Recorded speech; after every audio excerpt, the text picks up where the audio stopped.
Hi, yesterday I received word from my doctor that today I'm receiving the once a month injection of Suboxone, which is called Sublocade.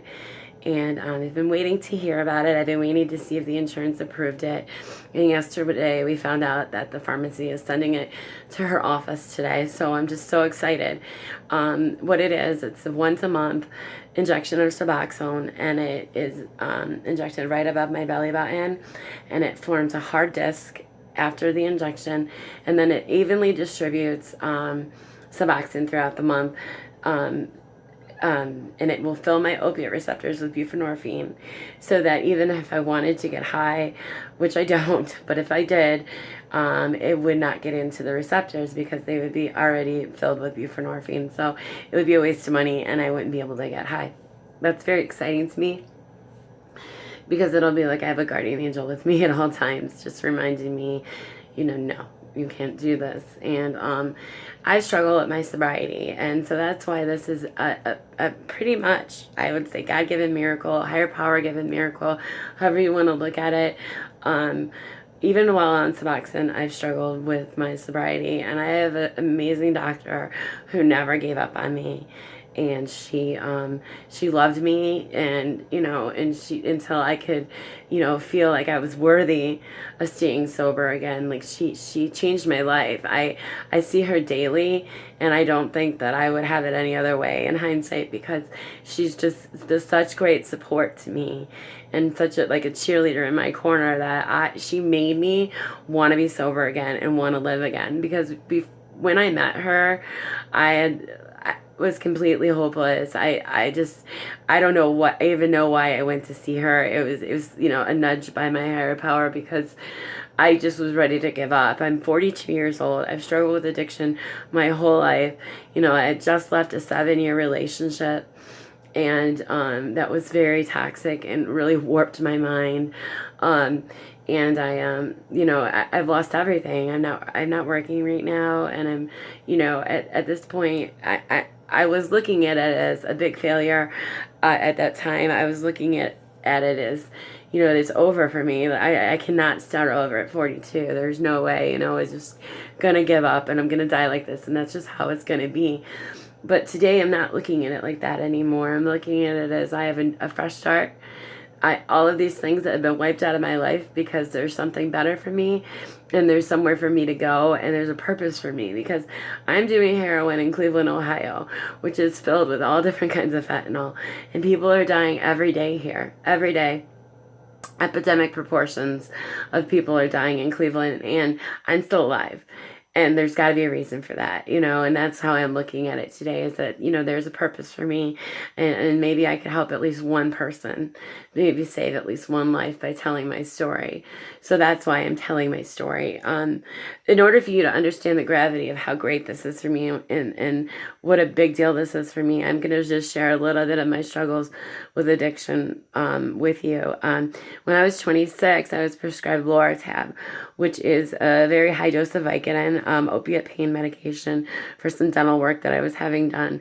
And prior to this, when I was 21, I was diagnosed bipolar. I had suffered with panic attacks most of my life. I had suffered with mood swings, anger issues, all good or all bad moods, very high, very low. And at 21, I was diagnosed with bipolar and given medication in order to try and control my symptoms, but they weren't working for me. I didn't think they were. I wasn't really giving them the chance that I should have. I was drinking a lot, and I was doing other drugs and working in bars, and just living kind of like the party life, And then at 26, I was prescribed this painkiller, and no more party. No more party, because then my life is consumed and wrapped around obtaining opiate drugs. So I started buying the pills on the street, and when I couldn't get them all the time and they were so expensive, I had a friend I was working with, and she was doing heroin, and she just let me try a little tiny bit one time, and I knew it from that point forward at 26 years old in 2003 that I was a heroin addict. I knew it that day.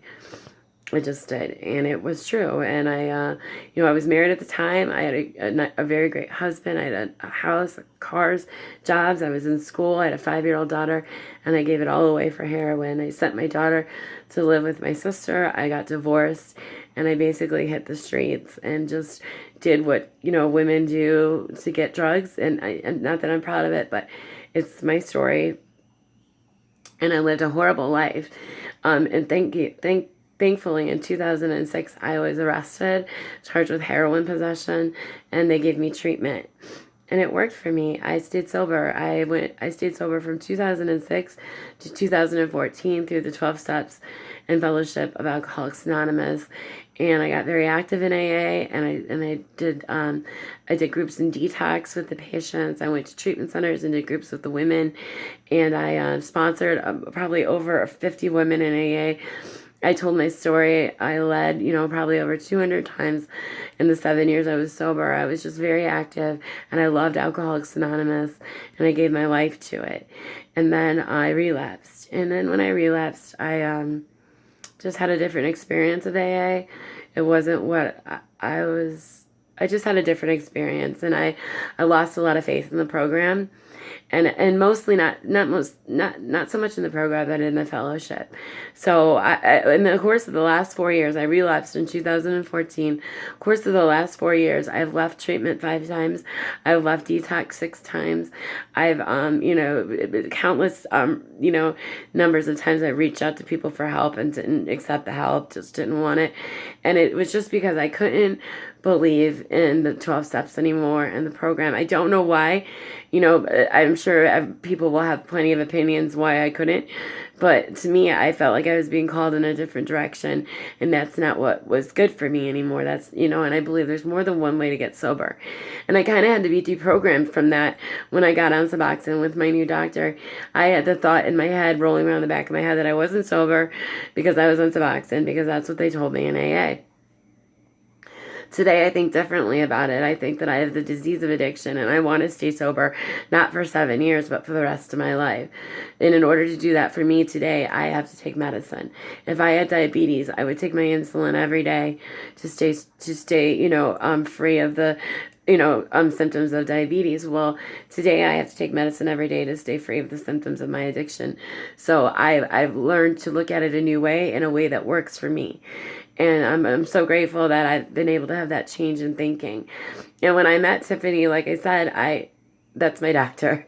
When I met her, I just had no hope. I didn't care how I looked. I didn't care what how I treated people. I was just, just ready to die, basically. And my life has completely changed.